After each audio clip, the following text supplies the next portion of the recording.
Welcome back to this week's episode of Hormones, Metabolism, and You. I'm your host, Dr. Cassie Smith. I'm an endocrinologist based out of Oklahoma City who now practices functional medicine. Today, I have a very special guest. You guys ask a lot about PCOS. So what I have done is I have found a PCOS special expert from London.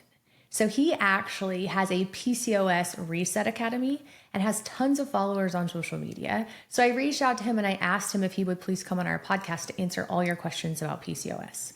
I also wanted to talk to him about the differences in treatment and the differences in training in the UK versus the United States. So Dr. Naji Abou-Ali, who is originally from Lebanon, is a UK-trained internal medicine physician and a member of the Royal College of Physicians. He specializes in PCOS, insulin resistance, and thyroid disorders, with a strong focus on helping women restore their health through a systems-based root cause approach, which is why I like him, very much like modern endocrine. His work bridges conventional medicine with a deeper understanding of how the nervous system, hormone system, and metabolic system interact.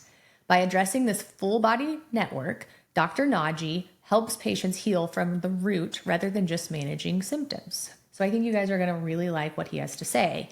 He's the founder of the PCOS Reset Academy, and I'm going to link all that in the show notes. It's a science-based program that helps women with PCOS lose weight, reverse symptoms, and improve fertility naturally and without restrictive diets or birth control pills. So he feels the same as I do with birth control, that it's highly overprescribed, and we talk about that in this episode as well. Throughout his growing platform on Instagram, Dr. Naji reaches hundreds of thousands of people with clear, practical insights on hormones, metabolism, and women's health. His mission is to cut through the noise and provide real, sustainable solutions that work, which is why, again, I really like him. And so we talk about all the things you guys wanted to know. Why does insulin resistance occur with PCOS? What are the best things you can do from a dietary guideline perspective? Does exercise help it? We talked about lean PCOS and why leaner people end up with PCOS and insulin resistance. We talked about microdosing, GLP-1, so I know all you want to talk about that. We talked about birth control. We talked about metformin. So many good things. And he gave us an insight and a perspective of how is PCOS managed and treated in the UK versus the United States, and what is their education like. So I think that you guys are really going to enjoy this episode. I loved recording it. So here we go. So this week I have Dr. Naji. I found him on social media. And if you guys don't follow him, we're going to link all of his stuff in the show notes. But I found him because he has a PCOS Reset program, and he talks very openly about PCOS. And you guys know, PCOS is very near and dear to my heart. And so I brought him on because I wanted to talk to him about this Reset program. And I gave you guys the opportunity on social media to ask me whatever questions you wanted me to ask him. So we're going to go over all of that today. So thank you for coming on Hormones, Metabolism, and You. Thank you. It's my pleasure. Very nice to be here. You are based in London, and we were kind of chatting before we started recording. So you're kind of going through this endocrinology training program in London in the UK. Start by telling everyone, why endocrinology? Why medicine, why endocrinology? Let's start with that. Oh, why medicine is a tough question, is a long answer. But to be fair, when I went into medicine, my whole idea was I really want to help people. Obviously, when you're in school, you don't know what medicine is. And then even when you do pre-med, which is before medicine, you still don't know what medicine is. Then I went into medicine. I loved the knowledge. I loved the information. I still want to help people, which I'm very happy to be doing that now. But I figured out that I really like how hormones connect to each other. I really like how hormones play together. It's like an interconnected game, Each one affects the other. I became really passionate about lifestyle and how people can improve their health with their lifestyle. And I found that hormones and endocrinology is one of the first places, if not the first place, to always start.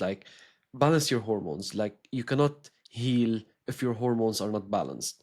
And honestly, in traditional medicine, although traditional medicine has a lot of positive sides and has a lot of benefits to a lot of people, especially in acute conditions, but In chronic conditions, I think it's still missing a big piece of the puzzle. And this is where I'm like, okay, we do have a lot of information. We do have a lot of knowledge about the hormones, about these chronic conditions like diabetes, PCOS, thyroid. But this is not what we do in traditional medicine. We offer symptom treatment. So I got really passionate about this. And from there, I was like, okay, this is what I'm doing. I'm continuing into endocrinology. I'm gonna try to work on the root cause of these problems with my patients. And this is what I do now. So yeah. I love it. So very much like the philosophy we have at Modern Endocrine, which is we don't want to just band-aid symptoms. We want to figure out what is causing the actual problem. And the best way to do that, I think, I might be biased, but is to do endocrinology because it's the study of hormones and how they're all interconnected. So 100%, I agree. yeah. So I I think love we're a little bit biased, both of we're us, a little but biased about it is this. true. So I want to ask you because I talk about this a lot too, and I talk about this with my good friend McCall McPherson on a podcast recently. The training that we get in the U.S., whether it be PAs, nurse practitioners, physicians, even endocrinologists, unfortunately, there's not any or very little emphasis on your nutrition or your gut or sunlight, exercise, things like that. Do you guys have more of a holistic training approach in the UK, or is it the same? Is it Not just really. very like Not textbook? really. It's I would say it's very similar in this perspective because we basically treat with medicine.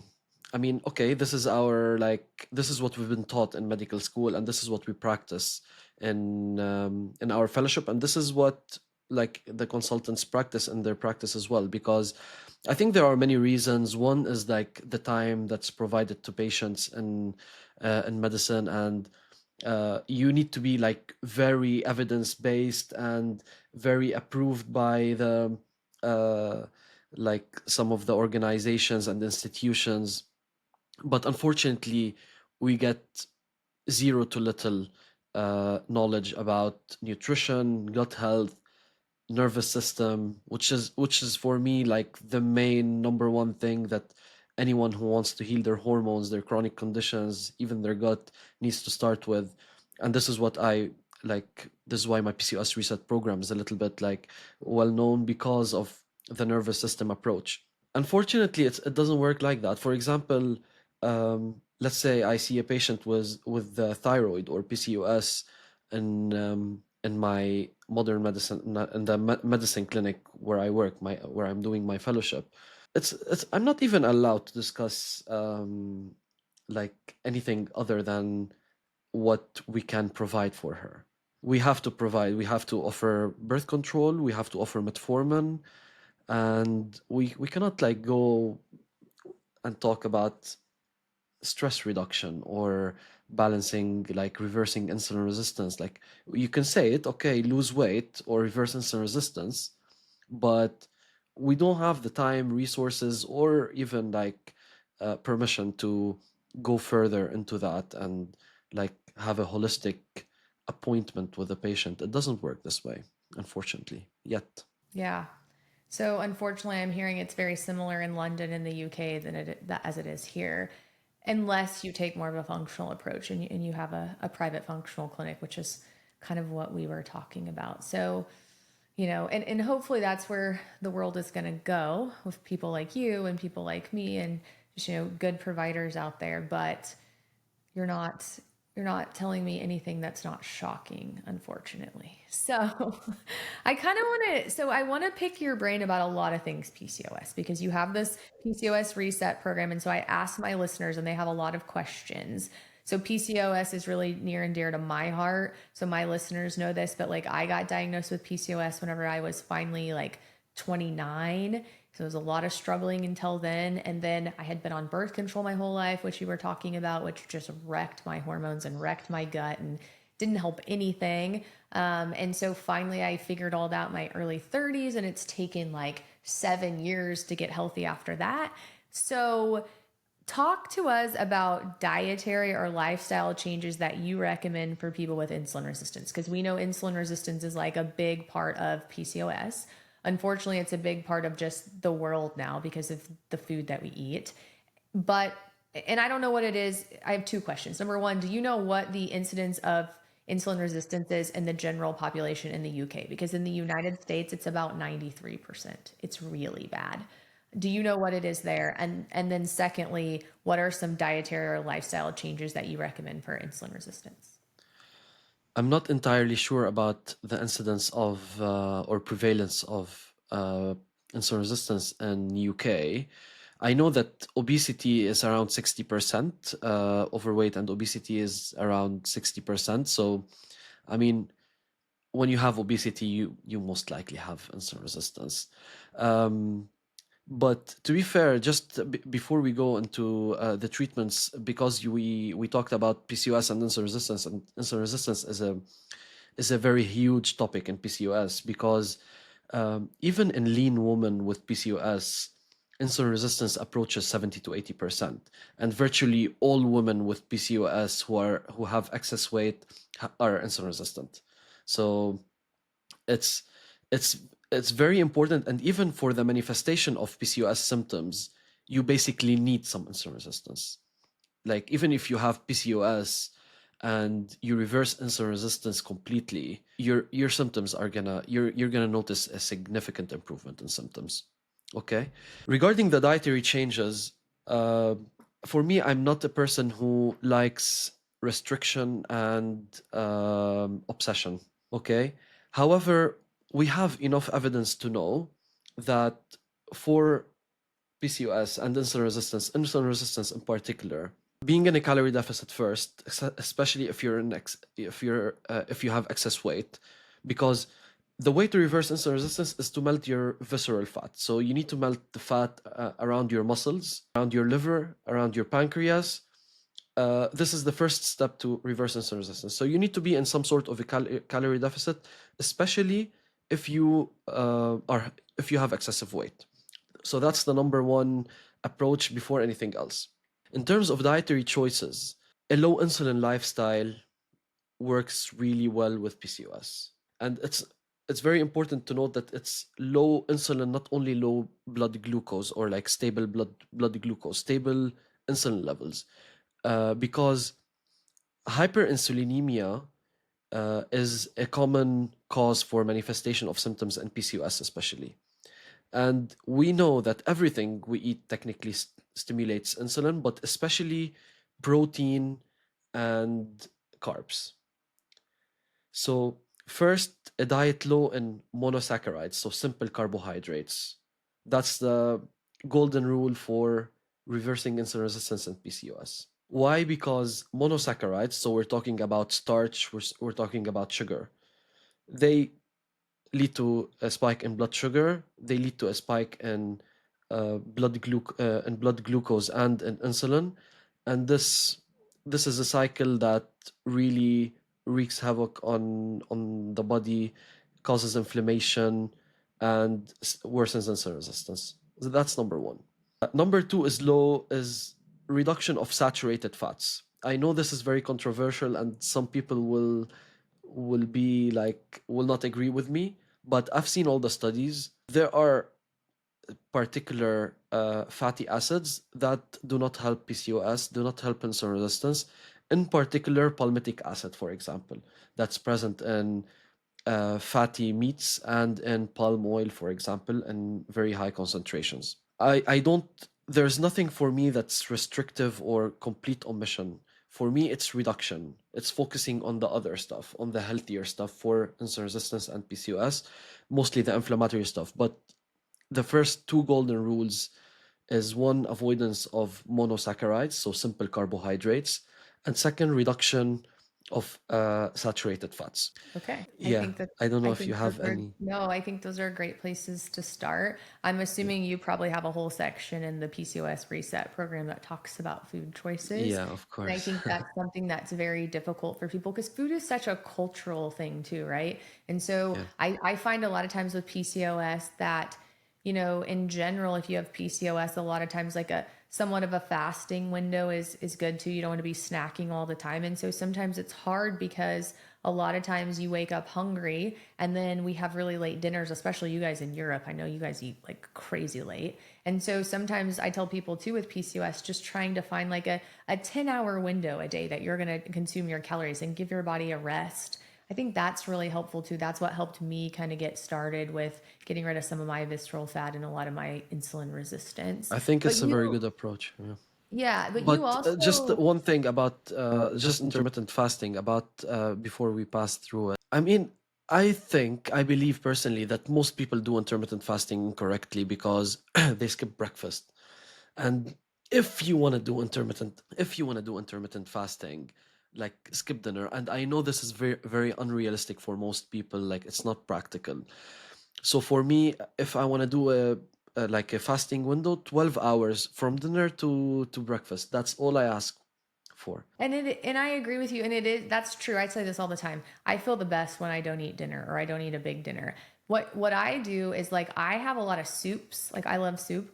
I'll have soup at like 4 or 4:30, and that's like my dinner. And then it's easier to digest and I don't eat later. But I completely agree with you. I would prefer people eat a large breakfast, a medium lunch, and a smaller dinner or skip dinner. Brunch is the way to go, people. Like that's what you need to do. But I feel the best when I don't eat dinner. So I completely agree. And the other thing I was going to ask you two things. Number one, you mentioned lean PCOS, and I like that because I talk about the 6 different types of PCOS in my book. So explain to people how you can be lean but still have PCOS. Well, I mean, PCOS is I think there's a lot of misconception about PCOS. Like for example, you don't have insulin resistance because you have PCOS. It's basically you have PCOS because you have insulin resistance and you have some high androgen symptoms like facial hair or excessive body hair. And I think the terminology, some people wouldn't agree, but the terminology really matters because PCOS is the result of those symptoms. I know there are there are genetic predispositions. Yes, there is some nervous system even changes, but we have PCOS because we have these symptoms. This is how the diagnosis comes by, and the diagnosis requires uh, so hyperandrogen symptoms, which is basically excessive body hair, some acne, stuff like that, and then missing or irregular period, and cystic ovaries on the ultrasound. And we know that insulin resistance is responsible for a lot of the manifestation of symptoms, regardless of what's happening in the brain. Because initially, for PCOS to happen in the first place, you need to have a GnRH frequency pulsation alteration. So basically, GnRH is the hormone that gets secreted from the hypothalamus, and it regulates the pituitary gland to secrete LH and FSH, which basically control ovulation. And for PCOS to happen in the first place, we have an initial alteration in the GnRH pulse frequency, and this favors high LH compared to FSH. And this is what stimulates the theca cells in the ovaries to produce more androgens, causing the symptoms, and prevents ovulation from happening. But many studies have shown that without insulin resistance, most of those symptoms, even when you have the GnRH altered pulse frequency, most of the symptoms don't happen. Okay? So let's start from here. Now, when we have insulin resistance, you have more symptoms. However, in lean women, so we're talking about women without excess body weight, we do see at least some peripheral insulin resistance. So even at the level of the ovaries, the ovaries have insulin receptors, and these cells may be resistant to insulin, which may be contributing to the symptoms. And they may be resistant to insulin at the levels of the muscles, for example, which is also causing high insulin levels in the morning or insulin resistance in general. So what you're saying is So what you're saying is it's more of like a genetic issue where you have actual insulin resistant at the muscle level, at the liver level, it doesn't necessarily have to be just an adipose tissue. I'm not saying it's a genetic. There's always some genetic components, factors that play a role. I'm saying insulin resistance, I'm not saying it's purely genetic. I'm saying that in PCOS, it may not be like central, like liver and pancreatic insulin resistance. It may be periphery at the levels of the ovaries and at the level of the muscles. That being said, even in patients without PCOS who have insulin resistance, they have some degree of insulin resistance at the level of the muscles. And this is like one of the uh, s- initial hits that insulin resistance take. Like this is how insulin resistance starts. It starts actually at the level of the muscles usually, even in patients without PCOS. So people are going to say, well, why? Why do the muscles become insulin resistant? Is it because we're not using them enough? Is it because we're eating too much? So why are muscles becoming insulin resistant? So excess calories is the number one reason because this, your energy has to go. The calories you consume are basically energy, and they have to go somewhere. So the first, like, they have to be stored somewhere. You cannot just they just don't disappear. So usually the excess energy gets stored as fat, especially if someone is not like doing a lot of muscle lifting, weightlifting, muscle strength training, and walking. So they're not burning enough calories, and this excess calories get stored as fat. And it's very important for people to know that when fat gets stored, it gets stored. The excess energy gets stored all over the body, and muscles, like in between muscle fibers, is one of the first places that fat gets stored. It doesn't have to go in the liver and around your tummy and in your butts and legs for it to be stored. It can be stored in your biceps and triceps and in your thigh muscles. And even if you look like at MRIs of people with very excessive weight, you see how um, the the muscles look marbled, and this is fat basically.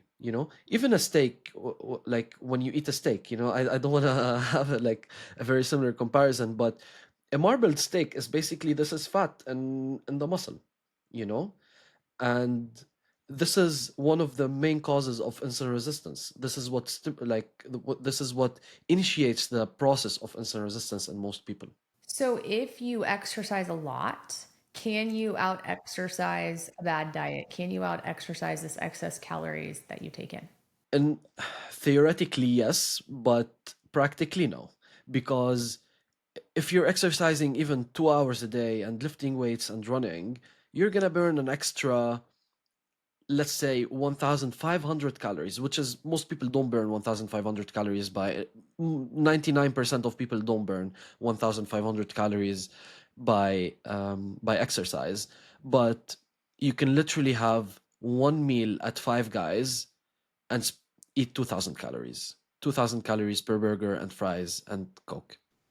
So what you're saying then for our listeners is that insulin resistance starts in the muscle, and although it starts in the muscle, it's really an issue of consuming too many calories. And so we just need to be mindful of what we're eating. And a lot of it is, unfortunately, today, there are all these ultra processed, very calorie dense foods that people don't even realize sometimes they're consuming because they're marketed as healthy, or they, are changing the marketing, and they're really full of, sunflower oil and lectin and just a bunch of crap that we don't even realize that we're eating. So that's where nutrition is super important, right? Like this is why we should teach this in medical school. That's very true. And the other thing, other than excess calories, is even like with people who don't eat too much calories, not having enough muscle mass is a major stimulator of insulin resistance, major factor, because basically if you don't have enough muscles, even if you're not eating a lot of calories, but basically your muscle is the sponge organ for the blood sugar. So it takes the blood sugar and it uses it, like it stores sugar as glycogen for its own use, and use it for energy when it needs to be used. So if you don't have enough muscles, you don't have this sponge as like as you don't have enough sponge, and this blood sugar stays in the blood and eventually also gets stored as fat. And when it starts getting stored as fat, you also have muscles. You don't have enough muscles in the first place, but you have fat. Even if you have a small arm, for example, or small thigh muscles, but they're all filled with fat. because you don't have enough muscles to store it as glycogen and to grow. So not walking enough, not l- strength training, because if you think about it, even our ancestors, okay, they didn't used to go to the gym, but they used to work outside and in the gardens and like lifting stuff all day long. So they never thought about this, and they also didn't have the ultra processed foods that we have now. That's why insulin resistance is now much, much higher than anywhere, anytime in history. So do you think it's more of a calorie excess or more of a muscle deficiency? What do you think? It's a combination. It's Yeah. combination.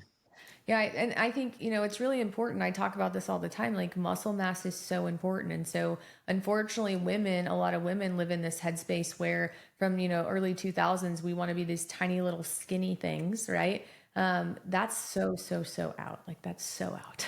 What you want is to be buff and lean and like, so you want muscle. And so I think a lot of it too, especially with women, is like we were kind of trained, if you grew up in the 80s like me, to do all the cardio, and like, restrict what you eat. And really what you need to be doing is walking and lifting a bunch of heavy things and eating good sources of protein and making muscle, because it's so true. The more muscle you have, I mean, I get so annoyed with my husband, so annoyed. He has like 6% body fat. He has so much muscle. It's insane. He eats whatever he wants. It just infuriates me. Pizza, muffins, like whatever he wants. And he never gets an ounce of fat, but he's got a ton of muscle, and he doesn't overeat. But the more muscle you have, the more you can get away with, even at, Exactly. Yeah, yeah. I think the women need to understand like there's a massive difference, because I actually did a post about this like a few days ago. I mean, if you go to a restaurant with your husband, and let's say like I don't know, you have a difference, like obviously there's a difference in the average height between men and women initially, and men have more testosterone and naturally have more muscle mass. And you go to a restaurant, like any restaurant or a cafe, you're gonna get your croissant and the coffee. He's gonna get a croissant and a coffee. You're having basically the exactly same calories. There's no difference. If you go to a supermarket and get a ready meal, there is no difference. There's no meal for men and meal for women, meal for someone who's 6'1" and meal for someone who's 5'1". And this is basically, I think, the average, or no, not the average heights, but I mean, this is what it is. And obviously men are not don't have this fluctuation in hormones as much as women on a monthly basis, so cravings are more, and that's why it's much more difficult for women to maintain weight loss on yeah. their own. I completely agree. Everyone's meals are the same and they're massive. Is it better in Europe though? Like I've heard, I haven't Yes, been to yes, Europe, I've but is heard. it I've better? never been to the US, but Okay. I have a lot of people, and they were there, and they were like, "Well, what are those portions in the US? Like, how do people eat that much?" Yeah. Yeah, I've heard it's better. I haven't made it to Europe yet. We were supposed to go to Portugal last month. We didn't make it, but maybe, like I said, I'll come visit you in Yeah, London and yeah, we can you should. compare. But the portions, It's lovely to visit. Yeah, it's lovely to visit. especially in Oklahoma, they're massive. So, okay, so quickly, I want to ask you a few things too. So, like, does PCOS increase my risk for type 2 diabetes? I would say obviously yes. How can I monitor and decrease this risk? So, would the answer to that be obviously fixing your insulin resistance, like Reversing we've been insulin talking about, resistance, yes. and making Reversing sure insulin you're resistance, and one thing I really focus on in PCOS, and this is from my experience with working with a lot of people with a lot of women with PCOS, is cortisol, because cortisol, I think, is very underappreciated, underrated hormone. And even without having, like we talked about, consuming excess calories, and not walking, and not lifting weights, not having enough muscle mass, these are the two main things. But the third thing is cortisol, because whoever knows about cortisol first breaks down muscles. Okay, that's number one. Second, it does store fat in the visceral organs, so in and around your liver and around your pancreas and around your muscles. And it raises blood sugar, and chronically it increases inflammation. All of those are risks for type 2 diabetes, one, and all of those are risks for insulin resistance. Calories and and muscle mass are very important.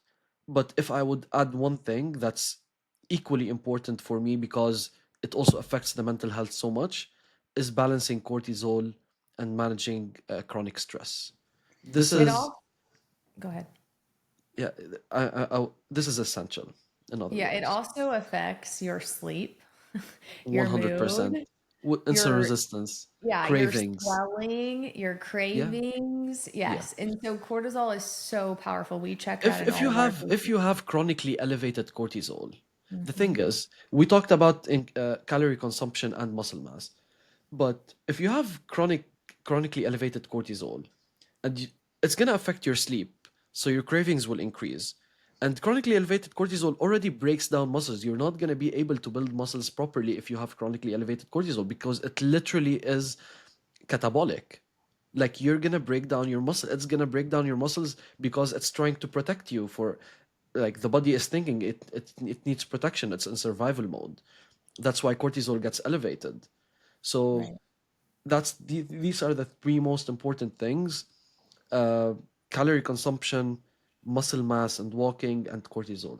Which is why, for all the listeners, we talk at Modern Endocrine about all the ways to lower your cortisol naturally. So, seeing the sunlight, making sure that you're, resting well and getting good sleep, making sure you have good relationships, making sure you're talking nicely to yourself, making sure, you have all these outlets of getting rid of stress because cortisol is so, so powerful. And I see it every day in It my. is extremely powerful, and I think modern life in general, like modern life right now, is just it's literally like preparing everyone. It's like a platform for chronic stress, you know? I mean, there wasn't a time in history where we were bombarded with so much notifications, poor sleep, situationships, excessive work, and the stress of ultra processed foods, the stress of being sedentary. These are physiological stresses. Blue light at night is a physiological stress. Even if we think we're calm and we think that, okay, our relationships are doing well at the moment, which also relationships are struggling like never before. But even if those are under control, we have physiological stresses that are elevating cortisol chronically, because we wake up in darkness, we sleep with screens, we barely walk in the nature, and our sleep is struggling. So cortisol, honestly, I think everyone needs to be monitoring or like trying to balance their cortisol. I completely agree. The next question I have is, my sister has PCOS and can't lose weight. Please talk about that. I think that that's what we've been talking about. It's we've got to lower our insulin. We've got to make sure that we're working towards building muscle, not eating in a calorie excess, and then monitoring and evaluating our cortisol, I right? Would mean, you agree? yeah, I agree. The thing is, most women with PCOS do know that, to be honest. They know that they have to be in a calorie deficit because they've looked it up and it's clear from science. But we have to acknowledge that women with PCOS, although if they are in a calorie deficit, they will lose weight just any other woman with PCOS. So there's no difference in metabolic rate between a woman with PCOS and woman without PCOS. So this means it's not impossible for women with PCOS to lose weight. However, what the difference is that women with PCOS have a different hormonal profile that increases their hunger, reduces their satiety, increases their cravings. Add to that they have usually insulin resistance and high cortisol, which increases inflammation, um, lowers sleep, which worsens the cravings, worsens the hunger, and worsens the satiety. So it's not easy. I do understand her sister. It's not easy for women with PCOS, although they do have similar metabolic rates and they can indeed lose weight just like any other woman with PCOS. It is more difficult, and it's not about willpower. It's about the hormones being in sync with each other and regulating insulin, regulating cortisol. And most importantly, one thing I stress on is starting by adding rather than restricting, because I think this is the mistake most people make when trying to lose weight. They start by restricting. Let's get off bread. Let's get off sugar, which seems very sensible It seems very reasonable. But when you do that without adding the right stuff, you're going to feel restricted. You're going to feel hungry all the time. You're going to feel cravings, and your diet will fail after a few days, or you're going to binge eat in the weekend. So focus on adding and then go from there. Adding the right stuff. Yes, and also, a lot of people with PCOS, unfortunately, their doctors aren't helping them because if they're giving them birth control, that's increasing their cortisol as well. So like this was me, right? So like yeah, that this was me. So it's like, oh, you have PCOS, let's give you birth control. Well, then that I see it all the time. I see it at least 5 times a week. People on birth control, their cortisol levels are astronomically high. I speak to them about it. We get them off of birth control and they come down. So like that's the other thing is it's not always your fault. Your provider, unfortunately, sometimes is making your journey much more difficult in the way that we Yeah. supposedly Honestly, treat birth control PCOS. needs maybe another episode on its own because we have so much to talk about birth control. But Mhm. I think when I started my PCOS reset program, honestly, one of my main goals is to get women off the pill. Because not because I don't like the pill, because I've heard what women on the pill are telling me. And the main reason actually women come to my program is because they either were told to start the pill and they don't want to start the oral contraceptive, or they're already on the pill and they want to get off the pill. This is one of the main reasons, other than losing weight and getting pregnant. But it's the pill is another conversation. I know it has its uses. There are some uses. We can't deny that. Yes, but honestly, for 95% of people, for 95% of women, it's prescribed unnecessarily. I would say 99% of women it's prescribed unnecessarily, but I mean, some conditions like endometriomas, for example, like you want to shrink the endometrioma, not to have surgery, for example, and some other rare indications. But yes, I agree. At least 95% of women are put on the pill unnecessarily. Yeah. perfect. So, a couple of other things I for sure want to ask you. How can you lower testosterone and DHEA if you have PCOS? Now, my I think understanding is lowering your insulin, right? Lowering your weight, that's lowering your that's insulin. that's the number one. Also, increasing SHBG, which is also affected by insulin, but focusing on liver health as well, while reducing your insulin, is the proper way to lower testosterone. And very important thing, I think these are the things most people know about. But we're gonna go back to cortisol. You know why? Because many people think that the androgens in PCOS come only from the ovaries. But in fact, it's 60% from the ovaries in PCOS, 60% in the ovaries, 40% from the adrenal glands. And the hormone, the androgen in the adrenal glands is DHEA and DHEAS, okay? And DHEAS and DHEA are stimulated by ACTH, which is the pituitary hormone.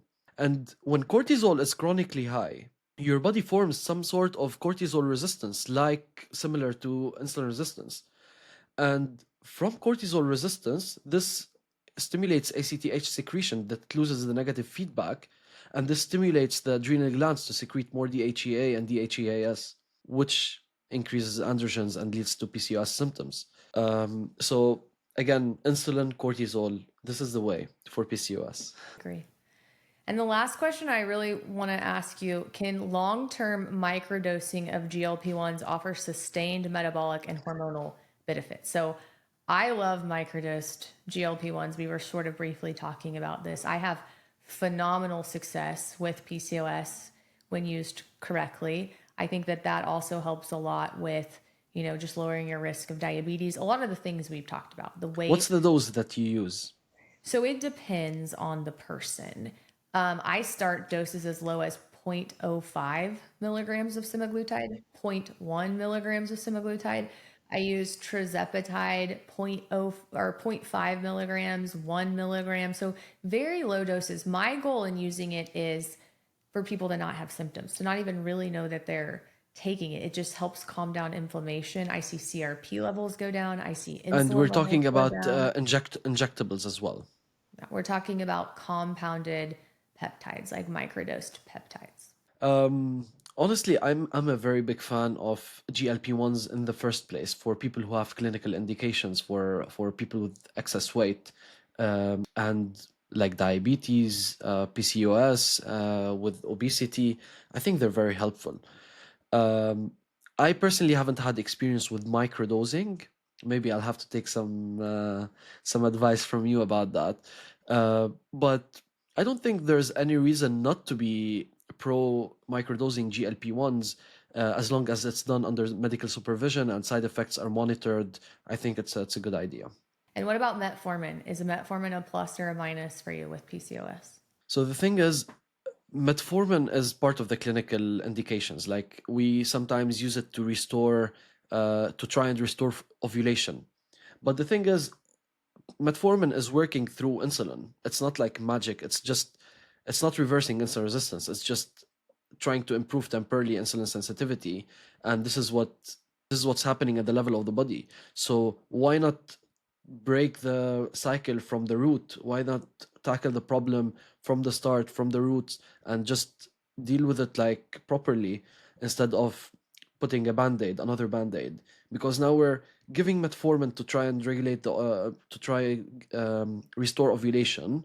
We're giving birth control pills to try and reduce androgen symptoms. We're giving spironolactone to try and further reduce androgen symptoms.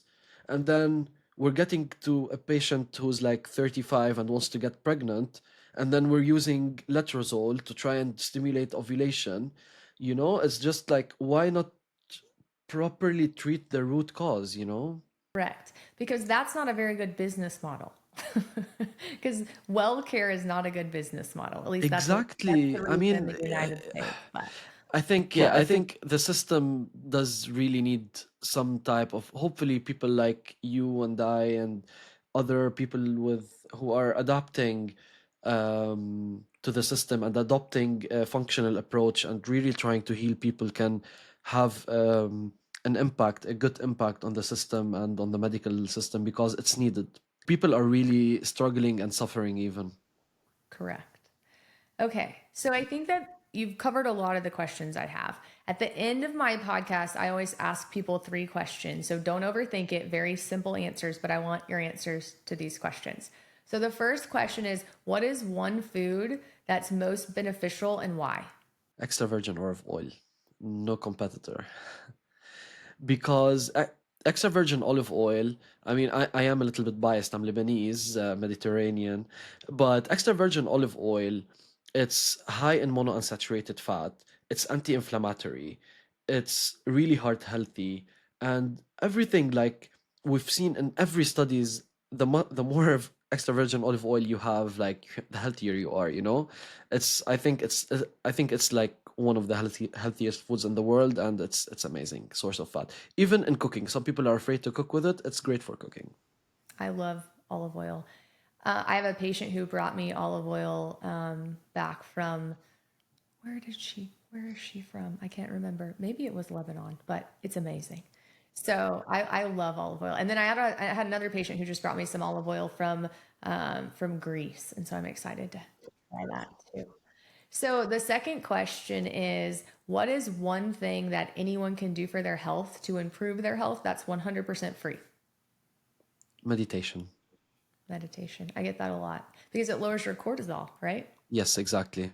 Anything that lowers your cortisol is gonna make you live a better life. Obviously, like exercise and sleep, like are exercise, sleep, and food are like basics, But if you want to add anything that's free, it's meditation, no questions asked. And the third question is, what is one thing you wish you would have known about your health 20 years ago that you would have done differently? Oh, I think muscle mass. I think muscle mass. I think that and sleep is my number one regret. Muscle mass and sleep.